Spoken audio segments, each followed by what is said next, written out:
បាទស្រីបងប្អូនអរគ្នាបាទថ្ងៃនេះគឺវិលមកជួបគ្នាម្ដងទៀតបងប្អូនបាទគឺ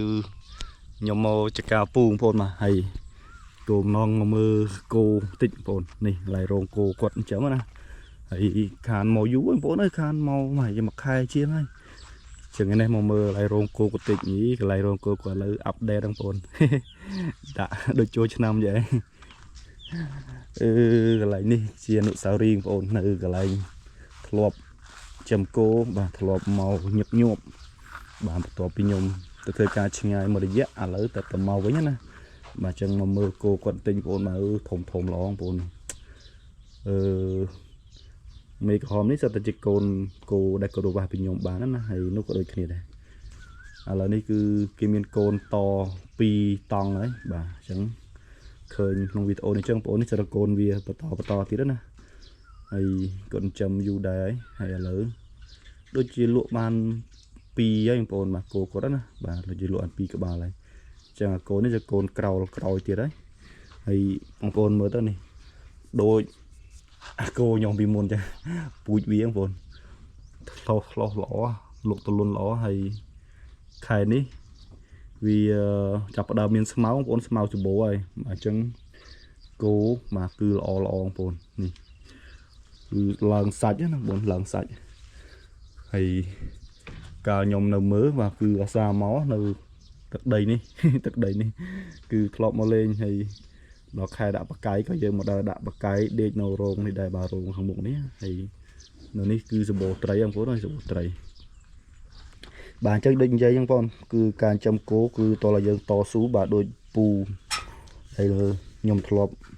វាស់គោឲ្យគាត់នេះចឹងបងប្អូនបាទទោះបីជាគោខ្ញុំលក់អស់មែនប៉ុន្តែគាត់នៅតែមានពូជចំតបាទហើយគាត់ក៏ទំនេរដែរអញ្ចឹងណាបាទទំនេរបាទអញ្ចឹងគឺគាត់នៅតែចិញ្ចឹមអញ្ចឹងណាបងប្អូនហើយក៏វាមានផ្លែផ្កាបាទគួរសមមកគាត់ដែរបាទមានឈ្មោលកូនឈ្មោល2កូនមេ1បាទហើយមេ3ក្បាលបាទអញ្ចឹងអនាគតទៅនៅតែទៅមុខទៀតបងប្អូនបាទគឺវានៅតែកើតចៅអញ្ចឹងឯង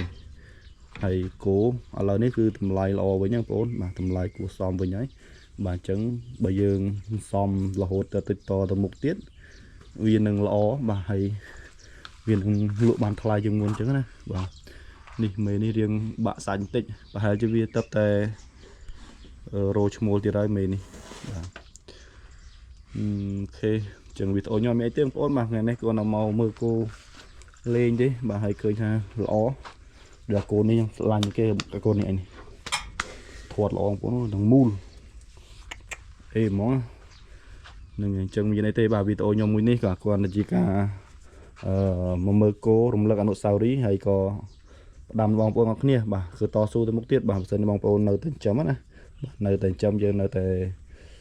ធ្វើទៅមុខទៀតបាទវាគង់តែបានសម្រេចទេហើយខ្ញុំនឹងវិលវិញឆាប់បាទទីទៀតយើងនឹងចាប់ដើមចិញ្ចឹមសត្វឡើងវិញបាទដោយសារខ្ញុំទៅមកពីកន្លែងការងារថ្មីបាទអញ្ចឹងយើងចល័តមករយៈនេះយើងចល័តកន្លែងច្រើនពេកបាទអញ្ចឹងឥឡូវយើងមកវិញហើយយើងនឹងចាប់ដើមបាទ